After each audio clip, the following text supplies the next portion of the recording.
Hello students, स्वागत है आपका डिफेंस ट्यूटर के इस वीडियो में। आज की इस वीडियो में हम बात करेंगे 26 सितंबर के सेकंड शिफ्ट के क्वेश्चंस को। जो भी क्वेश्चंस बच्चे के द्वारा जितने भी क्वेश्चंस दिए गए हैं आपके टेलीग्राम चैनल पे और साथ ही साथ कमेंट बॉक्स में वीडियोस के, तो जितना भी क्वेश्चन हमें मिल पाया है उनके सॉल्यूशंस को यहाँ पे हम देंगे। ऐसा नहीं है कि सिंपली हम और अदर लोगों की तरह आपको सिंपल क्वेश्चंस बता के यहाँ पे चले जाएंगे। जो भी क्वेश्चंस होंगे उनके सॉल्यूशंस बताएंगे, एग्जाम के कैसे लेवल थे वो भी बताएंगे और आपको रिव्यू भी देंगे। वीडियोस थोड़ा सा लेट आया है क्योंकि बहुत सारे रीजन के कारण बहुत सारे काम थे, इस कारण से हमने उसमें फंस गया था। सो इस कारण से लेट हुआ है, नहीं तो आपको सारे वीडियो समय पे आपको दे दिए जाते। तो चलिए हम बढ़ते हैं इस वीडियो लेक्चर्स में और आपको बताए तो कितने क्वेश्चंस हमारे आपके पढ़ाने से आए थे हम आपको यहाँ पे वो भी बताएंगे। बहुत सारे क्वेश्चंस तो हमें पता भी नहीं चल सके हैं, लेकिन हमें अभी तक जितने 4-5 ये आपका 9 से 10 क्वेश्चन हमें पता चला है, उसमें से हम आपको यह बताएंगे कि कितने क्वेश्चंस हमने जो पढ़ाए थे आपके साइंस में उससे क्वेश्चंस आ रहे हैं। हमारे साइंस के पढ़ाए गए जितने भी क्वेश्चंस हैं हमने आपको 42 के आसपास वीडियोस दिए थे। कितने 42 के आसपास वीडियो दिए थे हमने सिर्फ आपके अग्नि बैचेज में। टोटल मिला के आपका 420 क्वेश्चन हो जाते हैं। और आपके अगर प्रीवियस बैचेज की बात करेंगे उन सभी में जो हमने वीडियो दिए थे, अगर सभी को मिला ले तो आपका कहने का मतलब है कि कम से कम आपका वीडियो क्वेश्चन नहीं होगा तो कम से कम आपका 700 टू लेके आपका 900 या फिर 1000 के आसपास आपका क्वेश्चन आपका हो जाता है। और इतने क्वेश्चंस करवाने के बाद बहुत बच्चों का फ़ायदा हुआ था। सारे हमने ऐसा नहीं कि वीडियो पीडीएफ को हमने आपको सेल किया था, हमने सारे पीडीएफ को आपको फ्री में प्रोवाइड भी करवाया था। और जो भी क्वेश्चंस हमारे आपने अगर पढ़े होंगे, हमारे साइंस के वीडियोस को देखे होंगे, तो डेफिनेट तौर पे वो आपको जरूर हेल्प किया होगा, क्योंकि हमारे बहुत सारे साइंस के क्वेश्चंस आपके सीधे एग्जामिनेशन में पूछे जा रहे हैं। और आपको जीडी डीबी वाले बच्चों के भी हमने कहा था कि जो भी हमने पढ़ाया है उससे बहुत सारे कंसेप्ट उनको आए हैं। बच्चों का कहना है कि सर आपके बहुत सारे कंसेप्ट हमें हेल्प किए हैं। और आपको बता दें कि आपने जितने लेवल से हम आपको पढ़ा रहे थे उतने लेवल से अगर आपने हमारे वीडियो लेक्चर्स को देखा होगा, पढ़ा होगा, तो डेफिनेट तौर पे जो आपके एग्जामिनेशन में लेवल आ रहे हैं वो आपको कुछ नहीं लग रहे होंगे। ठीक है, तो चलिए बढ़ते हैं अपने वीडियो लेक्चर्स की ओर। यहाँ पे पहला क्वेश्चन देखिए, पहला क्वेश्चन आपका कि आज अगर ट्यूसडे है, एक क्वेश्चन था बच्चे का कहना था कि सर क्वेश्चन ऐसा था कि आज अगर ट्यूसडे है तो अगले 24 तारीख के 3 दिन बाद क्या होगा। ये क्वेश्चन कैसा था वो तो उनका नहीं, मतलब कह सकते हैं कि वो तो एग्जैक्टली वो नहीं बता पाए हैं, लेकिन इसी प्रकार से क्वेश्चन था, ऐसा उनका कहना था। तो ये क्या क्वेश्चन हमने आपको ये नहीं करवाया था क्या? तो हमने आपको ये क्वेश्चन करवाया था। अगर जिन्होंने हमारे प्रैक्टिस सेट्स के लेक्चर्स को देखा होंगे, अगर हमने जीडी और डीबी के रिगार्डिंग बात करें तो डीबी के रिगार्डिंग हमने आपको 17 के 18 के आसपास लेक्चर्स को दिया था। और आपके जीडी के रिगार्डिंग हमने कितने लेक्चर्स को दिया था? हमने ये आपका लगभग 13 to 15 लेक्चर्स के आसपास हमने आपको प्रैक्टिस सेट्स दिया था। तो अगर प्रैक्टिस सेट्स को आपने देखा होगा तो उस प्रैक्टिस सेट्स में आपको ये क्वेश्चन दिख गया होगा आपके जीडी के प्रैक्टिस सेट्स में। ठीक है, तो वहाँ पर ये क्वेश्चन था। हमने इससे थोड़ा सा और अच्छे ही क्वेश्चंस करवाए थे, लेकिन अब अगर आपने उस क्वेश्चंस को जरूर किया होगा तो बढ़िया है। अगर नहीं किया होगा तो ये क्वेश्चंस आपको बनाने में भी कहीं दिक्कत हो सकता था। ठीक है, तो ये डायरेक्टली क्वेश्चंस हमारे आपके प्रैक्टिस सेट से ही आ गए थे। तो इसका आंसर देखिएगा, ये कहा जा रहा है कि आज अगर ट्यूसडे है, ठीक है, तो हमने आपको सिखाया था कि आज अगर ट्यूसडे है, मान लेते हैं अगर ट्यूसडे है, ठीक है, टी लिख देते हैं, ठीक है, ट्यूसडे है, तो आज से 24 तारीख के बाद 24 तारीख के 3 दिन बाद क्या होगा। ठीक है, तो आज अगर ट्यूसडे है तो ठीक है, हटा देते हैं। अगर मानते हैं 1 तारीख, ठीक है, 1 तारीख से लेकर कितना 24 तारीख, ठीक है, 1 तारीख से लेकर कितना 24 तारीख। तो आप इसको क्या कर सकते हैं, जैसे कि 7-7 दिन के इंटरवल पे चलेंगे। अगर आज ट्यूसडे है तो क्या होगा, फिर वेडनेसडे, ट्यूसडे बाद क्या आएगा, Wednesday, Thursday, Friday, Saturday, Sunday, ऐसे लिख देते हैं, सैटरडे, संडे, मंडे, देन फिर क्या आ जाएगा, फिर ट्यूसडे यहाँ पे आएगा। नहीं, 1 2 3 4 5 6, यानी हर एक 7वें के दिन पे क्या आएगा आपका ट्यूसडे आएगा। हर एक 7वें दिन पे आपका ट्यूसडे आएगा। तो अगर आप 1 से 24 तारीख गिनेंगे तो 1 से 24 के बीच में अगर आप 7 से अगर भाग करेंगे तो 7 तरीका कितना आता है, 21 आता है। तो 21 दिन क्या करेंगे, हम उसको हटा देंगे, क्योंकि 21 दिन तो आपका इंटरवल रिपीटेड होते रहेगा। ठीक है, तो उससे कोई फर्क नहीं पड़ेगा। 21 के बाद क्या आएगा, 22 23 24, 3 दिन इधर हो गया और 3 दिन बाद में हो गया। तो 3 3 कितना होता है, 6 होता है। तो आप अगर देखिएगा 1 2 3 4 5 6, यानी 6 दिन का क्या आएगा आपका, मंडे आएगा। ठीक है, 6 दिन के बाद क्या आएगा आपका, मंडे आएगा। तो इसका आंसर क्या होना चाहिए था, मंडे होना चाहिए। हालांकि ये क्वेश्चन किस प्रकार से आप उसको देख लीजिएगा, लेकिन आपका जो कंसेप्ट रहेगा वो इसी प्रकार से कंसेप्ट रहेगा। ठीक है, कि आपको आज अगर ट्यूसडे है तो आपके अगले 24 तारीख के 3 दिन बाद, ठीक है, तो अगले 24 तारीख यानी हम 1 तारीख से गिनेंगे। ठीक है, तो 1 तारीख से 3 दिन बाद हम इसको क्या करेंगे, 24 तारीख निकालेंगे, फिर 24 तारीख के बाद 3 दिन उसमें ऐड कर लेंगे। तो हम सबसे पहले इस क्वेश्चन का कंसेप्ट यही होता है कि आपको 7-7 दिन के पैटर्न को देख लेना है। जो भी हमने सिखाया यहाँ पे, अभी उसको थोड़ी देर के लिए भूल जाइए, हम जो बता रहे हैं उसको सीखिए। आपको यहाँ पे 7-7 दिन के इंटरवल लेके छाड़ देना है, और 7-7 दिन के इंटरवल जैसे ही आप छाड़ देते हैं और जो बच गए दिन आप उसको स्टार्टिंग से जहाँ से आपने लिया था वहाँ से उसको देखिएगा। जैसे हमने 7 दिन के इंटरवल पे अगर देखा कि 7वें दिन पे हमारा कितना यहाँ पे ट्यूसडे आ रहा है, तो फिर जैसे 8वां दिन होगा, यानी जैसे फिर 7वां दिन बीत जाएगा, तो यहाँ से कहाँ से स्टार्ट होगा आपका, तो ट्यूसडे के बाद वेडनेसडे से स्टार्ट होगा। फिर हमने यहाँ पे वेडनेसडे स्टार्ट कर दिया, तो वेडनेसडे से 6 दिन बच जाते हैं, तो 6 दिन बाद क्या आता है, मंडे आता है। तो आंसर किसका, मंडे होगा। ठीक है, अगर आपने हमारे प्रैक्टिस सेट्स के लेक्चर को नहीं दिखा है तो जाकर उससे देखिएगा, डेफिनेट तौर पर वो आपको हेल्प करेंगे। क्वेश्चन नंबर 2 था यहाँ पे कि नेशनल एंथम कौन लिखा था। ठीक है, तो नेशनल एंथम कौन लिखा था, तो सबसे पहले तो आपको यह पता होना चाहिए कि नेशनल एंथम होता क्या है। ठीक है, नेशनल एंथम होता क्या है, यानी नेशनल एंथम आखिर हमारा जो नेशनल एंथम है वो क्या है। तो हमारा नेशनल एंथम क्या है, तो हमारा नेशनल एंथम है जन गण मन। ठीक है, तो यहाँ पे लिख देते हैं कि जन गण मन। ठीक है, हमारे लेक्चर्स आपको थोड़ा लेट से मिल सकते हैं क्योंकि थोड़ा सा रीजन भी थे, इस कारण से भी लेट हुआ है। लेकिन अगर लेट हमने दिया भी है तो आपको हम जब भी लेक्चर्स देते हैं तो सॉल्यूशंस के साथ बताते हैं। ऐसा नहीं कि देखिए ये क्वेश्चन आया था, ये क्वेश्चन आया था, ये क्वेश्चन आया था, ऐसा कुछ नहीं। अगर क्वेश्चन अगर आपको बता रहे हैं तो उसके अगर आंसर आपको हम नहीं दे रहे हैं तो फिर क्या फ़ायदा आपको क्वेश्चन बताने के। ठीक है, क्योंकि आपने वहाँ से तो सीखा कुछ नहीं। ठीक है, तो जन गण मन हमारा क्या है, नेशनल एंथम है। और देन फिर इनको किनके द्वारा लिखा गया था, तो इनको लिखा गया था रविन्द्रनाथ टैगोर के द्वारा। रविंद्र RABINDRA सॉरी, ठीक है, DRANATH, रविन्द्रनाथ टैगोर TAGORE, ये किनके द्वारा लिखा गया था, तो रविन्द्रनाथ टैगोर के द्वारा लिखा गया था। फिर एक क्वेश्चन था, क्वेश्चन नंबर 3 कि लाल मिट्टी किस स्टेट में पाई जाती है। लाल मिट्टी किस स्टेट में पाई जाती है, तो देखा जाता है कि अप्रोक्सीमेटली जो हमारे जोग्राफिकल एरिया है इंडिया के जो जोग्राफिकल एरिया है उसके 10.6% क्या है, हमारे 10.6% हमारे क्या है टोटल जोग्राफिकल एरिया के, टोटल जोग्राफिकल एरिया के कितना है, 10.6% टोटल जोग्राफिकल एरिया के, किसके, total geographical area of India के कितना है, रेड सॉइल है। ठीक है, रेड सॉइल, वो क्या है आपके, रेड सॉइल है। कितना रेड सॉइल है। हम बात करें कि कहाँ कहाँ ये रेड सॉइल आपके पाए जाते हैं, अगर उनके बारे में बात करें तो ये आपके रेड सॉइल जो होते हैं आपके मोस्ट ऑफ द स्टेट, जैसे कि आपके तमिलनाडु, आपके क्या ऑप्शन में थे वो आप देख लीजिएगा, तमिलनाडु थे आपका, फिर साउथ कर्नाटका में, फिर नॉर्थ ईस्टर्न आंध्र प्रदेश में। ठीक है, नॉर्थ ईस्ट, ठीक है, आंध्र नीचे नहीं चल पा रहा है मार्कर, आंध्र प्रदेश, और क्या आपका और आपका है कुछ पार्ट मध्य प्रदेश के भी और छत्तीसगढ़ के, मध्य प्रदेश, MP, छत्तीसगढ़ और क्या आपका उड़ीसा, और भी हैं आपके स्टेट्स। आप क्या कीजिएगा, इनको गूगल सर्च करके इसके पूरे स्टेट्स का नाम आप देख लीजिएगा। ठीक है, यहाँ पे हम आपको पूरे नाम यहाँ पे नहीं बता पा रहे हैं, जगह का भी कमी है, सो आप इसको देख लीजिएगा। ठीक है, चलिए नेक्स्ट बढ़ते हैं अब अपने क्वेश्चन नंबर 4 की ओर। नंबर 4 में एक बच्चे का क्वेश्चन था कि सर 2 ग्राफ्स क्वेश्चन के थे, यानी 2 ग्राफिकल क्वेश्चन थे जिसमें कि क्वालिटी इक्वेशन के बारे में पूछा जा रहा था। तो क्या हमने ये क्वेश्चन आपको नहीं बताया क्या क्वालिटी इक्वेशन के रिगार्डिंग, तो ये हमने क्वेश्चन आपको बिल्कुल बताया। क्वालिटी इक्वेशन हमने लास्ट वीडियोज में, यानी जो हमारे लास्ट जो फॉर्मूला रिवीजन के हमने जो वीडियो दिया था GD के रिगार्डिंग, उसी में हमने आपको जो क्वालिटी इक्वेशन का जो फॉर्मूला रिवीजन कराया था तो उसमें हमने सारे ग्राफ्स को बता दिए थे कि क्वालिटी इक्वेशन में कैसे कैसे ग्राफ किस किस कंडीशन में होते हैं। तो यहाँ पे पेज तो नहीं है, यहाँ नए पेज में लिख लीजिएगा। तो यहाँ पे क्वेश्चन कौन सा है आपका, 4th का आंसर हम बता रहे हैं। तो ग्राफ किस कंडीशन में कैसे होता है क्वालिटी का, उसको सीखिएगा यहाँ पे। चलिए ठीक है, 4th का आंसर है। तो यहाँ पे आपको जो ग्राफ होता है उसको अगर बात करें तो सबसे पहला अगर लिखिएगा कि जब आपका ए जो होता है स्मॉल ए वो क्या होता है, ग्रेटर देन 0 होता है, और डी की वैल्यू क्या होता है, डी भी कहता है ग्रेटर देन 0 होता है, और उस ग्राफ के यानी हमारे क्वालिटी के कितने रूट्स हैं, 2 रूट्स अगर प्रेजेंट होते हैं तब का बात है। ठीक है, 2 रूट्स अगर अल्फा बीटा प्रेजेंट है तब उस कंडीशन में हमारा ग्राफ क्या होगा।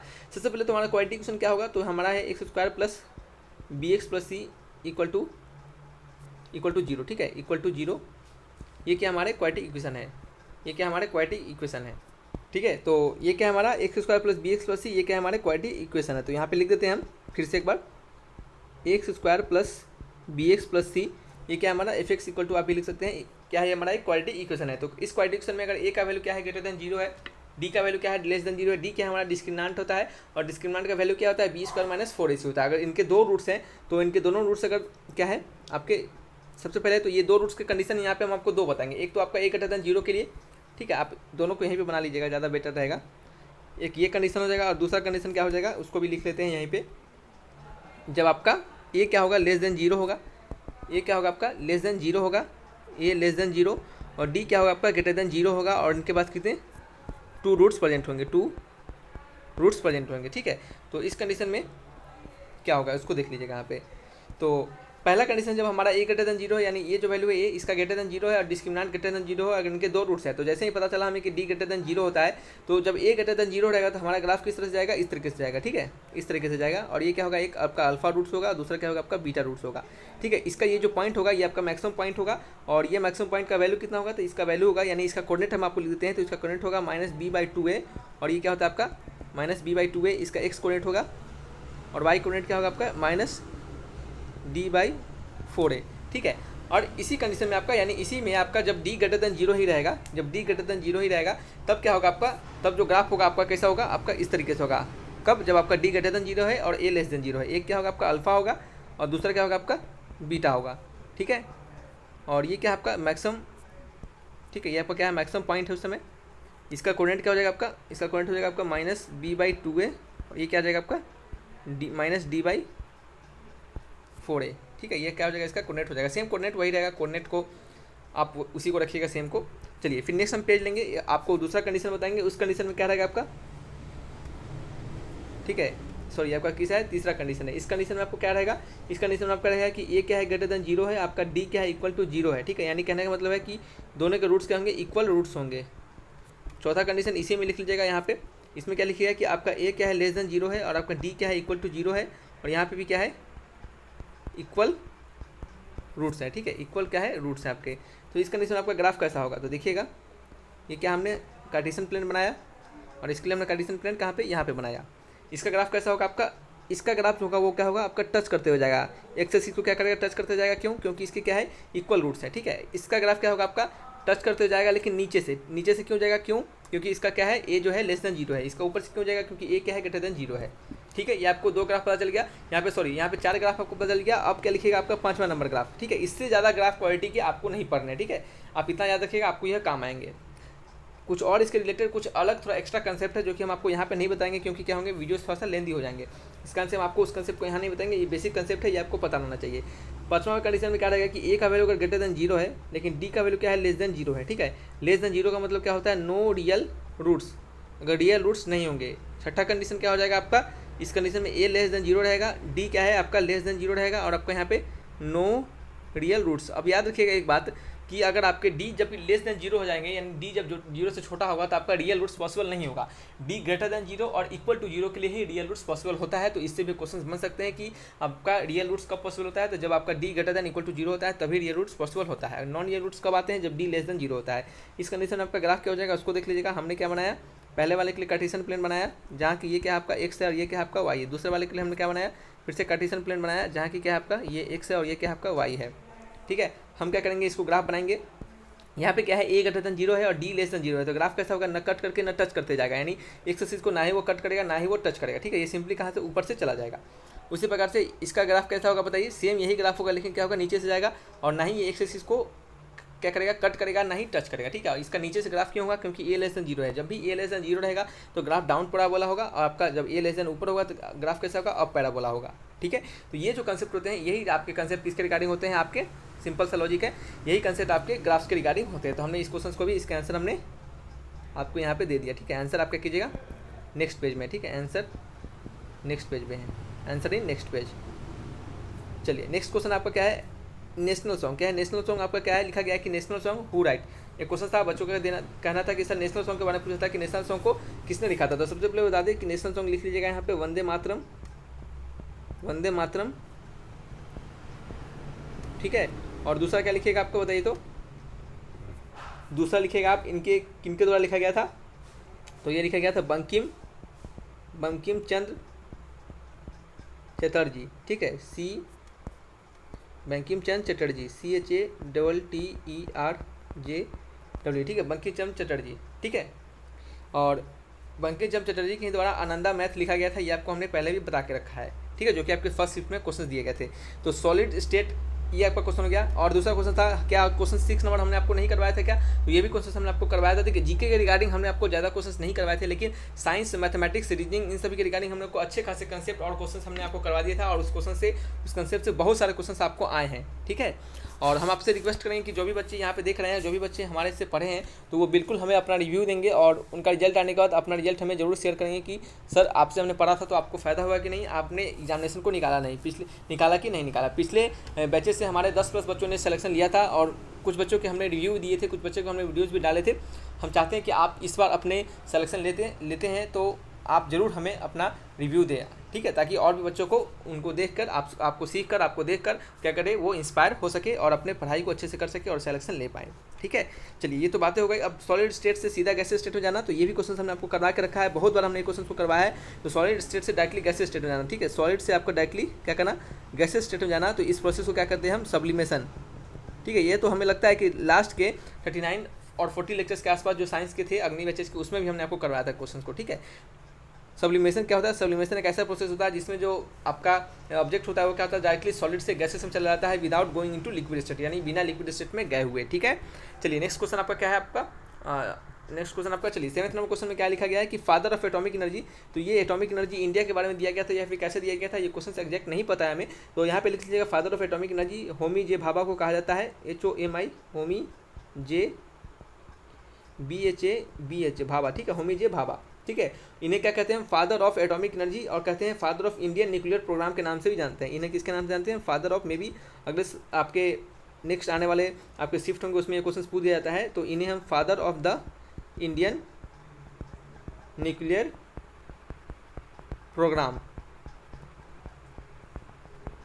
ये father of Indian nuclear programme के नाम से भी हम इन्हें जानते हैं। ठीक है। चलिए अब नेक्स्ट बात करेंगे हम कि सिनोनिम्स ऑफ आर्टिफिशियल। ठीक है। आर्टिफिशियल का सिनोनिम्स क्या होता है? तो आर्टिफिशियल का सिनोनिम्स क्या होगा? तो आर्टिफिशियल का सिनोनिम्स होता है अनरियल, जो भी क्या हो वो रियल नहीं हो। ठीक है, स्वाभाविक सी बात है। या फिर कह सकते हैं बोगस, और क्या कह सकते हैं आप इसका? और कह सकते हैं फैक्टिशियस। क्या है? Factitious, FACTIOUS, factitious. और कह सकते हैं आप मैन्युफैक्चर, यानी बनाया गया खुद से, MANUFACTURED, मैन्युफैक्चर्ड। ठीक है। चलिए ये क्या हो गया आपके इसके सिनोनिम्स है। इसके एंटोनिम्स क्या हो सकते हैं? तो इसके एंटोनिम्स हो सकते हैं आपके जो कि जेन्यून हो। आर्टिफिशियल का क्या होगा एंटोनिम्स? जेन्यून, और कह सकते हैं नेचुरल। नेक्स्ट पेज में लिख देते हैं एंटोनिम्स ऑफ आर्टिफिशियल। ठीक है, एंटोनिम्स ऑफ आर्टिफिशियल। आर्टिफिशियल के एंटोनिम्स क्या क्या हो सकते हैं? तो पहला लिख लीजिएगा जेन्यून। ठीक है, जेन्यून। दूसरा क्या लिखेगा? नेचुरल। तीसरा क्या लिखेगा? रियल। चौथा क्या लिखेगा आप? अनएफेक्टेड। ठीक है। चलिए ये क्या हो गया इसके आपके आर्टिफिशियल के सिनोनिम्स, एंटोनिम्स हो गए। ये क्या है आपके सिनोनिम्स हो गए। अब देखिए ट्विंकलिंग ऑफ स्टार वाला क्वेश्चन था, तो क्या हमने ये क्वेश्चन आपको नहीं करवाया क्या? आप बताइए कि ये क्वेश्चन हमने आपको करवाया कि नहीं करवाया? हमने आपको करवाया है। आपको हमने इस क्वेश्चन को आप हमारे साइंस के लेक्चर्स आपने अगर नहीं देखा है तो उसे जाकर दिखेगा, उसमें से आपको कल के तीनों शिफ्ट में हमारे साइंस के लेक्चर से क्वेश्चन थे। इस बार के आज के सुबह के शिफ्ट में और सेकंड शिफ्ट में भी क्वेश्चन थे। हम आपको थर्ड शिफ्ट के भी क्वेश्चन आपको देंगे ही देंगे, उसमें भी आपको हम दिखाएंगे कि क्या हमने उसमें करवाया था तो आपको आया था कि नहीं। तो ये भी क्वेश्चन हमने आपको करवाया था। तो हमने वहाँ पे आपको बताया था कि ट्विंकलिंग ऑफ स्टार जो होता है वो किस रिफ्रैक्शन के कारण होता है। ठीक है। तो आज हमने इसको थोड़ा सा और अच्छे से बता दें आपको कि ये जो आपका होता है ये एटमॉस्फेरिक रिफ्रैक्शन के कारण होता है। ठीक है, एटमॉस्फेरिक रिफ्रैक्शन, इसका रीजन क्या होता है आपका? एटमॉस्फेरिक। ठीक है, atmospheric refraction, atmospheric reflection of star light. ये किस कारण से होता है आपका? Atmospheric reflection of star light के एटमॉस्फेरिक रिफ्लेक्शन के कारण होता है। या फिर आप सिंपली इसको याद कर सकते हैं कि ये किस फेनोमेना पे बेस्ड होता है? तो ये आपके रिफ्लेक्शन फेनोमेना पे बेस्ड होता है। आपको ये भी क्वेश्चन पूछा जा सकता है कि twinkling of star is based on which phenomena? तो आपका रिफ्लेक्शन और आपको बहुत सारी चीज़ दे देगा, आपको वहाँ पे डिफ्रैक्शन इस तरह से दे देगा, तो आप क्या लिखेगा वहाँ पे? रिफ्रैक्शन। किस पे? रिफ्रैक्शन पे। ठीक है, तो ये आपके लिए क्या है? इंपॉर्टेंट है, तो इसको क्या कीजिए आप अंडरलाइन कर लीजिए। किस पे? ये रिफ्रैक्शन पे बेस्ड होता है। ठीक है। चलिए नेक्स्ट आपका क्या है? इसका आपको PDF मिल जाएगा, सो टेंशन लेने की बात नहीं है। तो इतना ही क्वेश्चंस हमारे बच्चों के द्वारा जो भी थे उनको द्वारा दिया गया था। हम नेक्स्ट आने वाले समय में आपके जो बच गए क्वेश्चंस अगर वो हमें मिलते हैं तो उसके भी सॉल्यूशंस आपको जरूर दिया जाएगा। ठीक है, तो चलिए रखते हैं इस वीडियो को यहीं पे, और सॉरी क्वेश्चंस के पार्ट को यहीं पे रखते हैं। अब हम कुछ रिव्यू दे देंगे आपको कि कैसे क्वेश्चंस थे आपके सेकंड शिफ्ट में, उसके बारे में। जैसे यहाँ पे देख सकते हैं कि एक बच्चे ने लिखा था कि सर यह भैया करके लिखे थे। ये क्या लिखे थे कि सेक्शन 2 में फिजिक्स में कंसेप्ट वाले केवल 3-4, बाकी पूरे पेपर न्यूमेरिकल था। उन्होंने कहना था कि फिजिक्स में क्या केवल 3-4 क्वेश्चन दिया गया था। ठीक है, जो कि क्या थे आपके कंसेप्ट वाले थे, बाद बाकी सभी न्यूमेरिकल से। तो हमने आपको कहा भी था कि कंसेप्ट और न्यूमेरिकल अच्छे खासे वेटेज पकड़ते हैं, दोनों न्यूमेरिकल के भी अच्छे खासे वेटेज होते हैं। हमने कहा था कि आपको वो 13 से आपके 15 क्वेश्चन के आसपास भी चले जा सकते हैं। ठीक है, लेकिन यहाँ पे थोड़ा सा ज़्यादा दे दिया है क्वेश्चन। इसका आप कह सकते हैं कि जो सैम्पल पेपर है उस पर भी आप समझ सकते हैं कि उसके आधार से भी ये क्वेश्चन नहीं सेट किया गया था कि सैम्पल पेपर में तो अगर हम देखें रेशियो न्यूमेरिकल और कंसेप्चुअल क्वेश्चंस के तो वो आपके 12-13 के आसपास देखे जाते हैं। ठीक है, तो कह सकते हैं कि न्यूमेरिकल का पोर्शन अच्छा खासा देता है। अब यहाँ से आपको समझ में आ रहा होगा मैथ्स ईजी थे। ठीक है, मैथ्स ईजी थे, रीजनिंग भी क्या था? बढ़िया था। ठीक है, रीजनिंग भी क्या था? बढ़िया था। ठीक है, मैथ्स ईजी वो आपके DB के रिगार्डिंग शायद लिख रहे होंगे, और रीजनिंग भी ठीक ठाक था। 5 नंबर का वॉइस और नरेशन के क्वेश्चन थे। हमने कहा था कि अगर वॉइस नरेशन आप पढ़ के चले जाते हैं तो आप 4-5 नंबर, हमने कहा था आपको कि 4 नंबर तो आप कम से कम ला ही सकते हैं। ठीक है, तो जिन्होंने अगर वॉइस नरेशन पढ़ा होगा तो उनको जरूर 4-5 नंबर अपने सेव कर लिए होंगे, ठीक है। यहाँ पे सर मैथ्स के 9-10 क्वेश्चन टफ थे, बाद बाकी क्या था, इजी था, ठीक है। ये डीबी के रिगार्डिंग बातें कर रहे थे कि डीबी के रिगार्डिंग मैथ्स के 9-10 क्वेश्चन क्या थे, टफ थे, बाद बाकी सब इजी क्वेश्चन था। साइंस के क्या था, साइंस में कोई न्यूमेरिकल नहीं था डीबी में, तो साइंस में ज़्यादा न्यूमेरिकल रहता नहीं है, ऐसे जनरली 1-2 न्यूमेरिकल उसमें पूछ दिए जाते हैं। और न्यूमेरिकल के रिगार्डिंग हमने आपको वीडियो आपको दे दिया था, कल की वीडियोज़ में एक न्यूमेरिकल था V=PI पे, यानी ठीक है, सॉरी पावर V/I पे, ठीक है था, क्या था, पावर वोल्टेज इंटू करंट पे था एक क्वेश्चन। हमने ये क्वेश्चन आपको करवाए भी थे और आपको ये क्वेश्चन डायरेक्टली पूछ भी दिया गया था। हमने आपको ये भी करवाया था कि 1 किलोवाट आवर में कितना आपका होता है, तो आपका 760, ठीक है। हमने आपको बताया था कि 1 किलोवाट आवर क्या होता है आपका, तो ये कमर्शियल यूनिट होता है, ठीक है। और आपका हमने आपको वहाँ पे कल एक क्वेश्चन भी करवाया था, शायद किलोवाट आवर पे क्वेश्चन था एक, जिसका आंसर क्या था आपका 1 हॉर्स पावर में आपका कितना वाट होता है, तो 1 हॉर्स पावर में आपका कितना 760 वाट के आसपास होता है, ठीक है। तो ये क्वेश्चन भी हमने आपको करवा के रखा था, समझ रहे हैं। तो ये सारे क्वेश्चन जो हमारे द्वारा बताए गए थे आपको साइंस के रिगार्डिंग, मैथमेटिक्स के, जीडी के मैथमेटिक्स और फिजिक्स के रिगार्डिंग सभी क्वेश्चन आ रहे हैं। सभी कॉन्सेप्ट से हमारे बताने पर आपको वहाँ पे हेल्प हो रहे हैं, बच्चों का कहना है। तो आप अगर नहीं देखे होंगे तो आप देखिएगा, लेकिन अब आपके पास तो समय नहीं बचा है ज़्यादा, लेकिन जितना हो सके आपको रिव्यू, अभी वीडियो चल रहे हैं रिव्यू के, उससे भी देखिए, उससे भी आपको शायद फ़ायदा हो सकता है, ठीक है। तो चलिए रखते हैं इस वीडियो को यहीं पे, वीडियो ज़्यादा लंबा नहीं करेंगे, शायद में भी लंबा हो गया होगा, क्योंकि आपको जल्दी आपको थर्ड शिफ्ट के भी आपको दे दिए जाएंगे वीडियोस। सो इसके PDF कोड आप जाकर डाउनलोड कर लीजिएगा टेलीग्राम चैनल से, डिस्क्रिप्शन लिंक में दिए गए हैं। थैंक्स फॉर वॉचिंग वीडियो, तब तक के लिए बाय बाय। और आपको एक और बात बताना चाहते हैं, हमने आपको स्टार्टिंग में कहना था कि आपके लिंक में एक डिस्क्रिप्शन बॉक्स में लिंक दिए गए हैं, उस लिंक पर आप क्लिक करके क्या कर सकते हैं, आप फ्री में मॉक टेस्ट भी दे सकते हैं। तो उससे जाकर आप जरूर से जरूर ही दीजिएगा मॉक टेस्ट, ठीक है। क्या फ्री में मॉक टेस्ट दीजिएगा, ठीक है, फ्री मॉक टेस्ट यहाँ पर लिख देते हैं, मॉक टेस्ट इन लिंक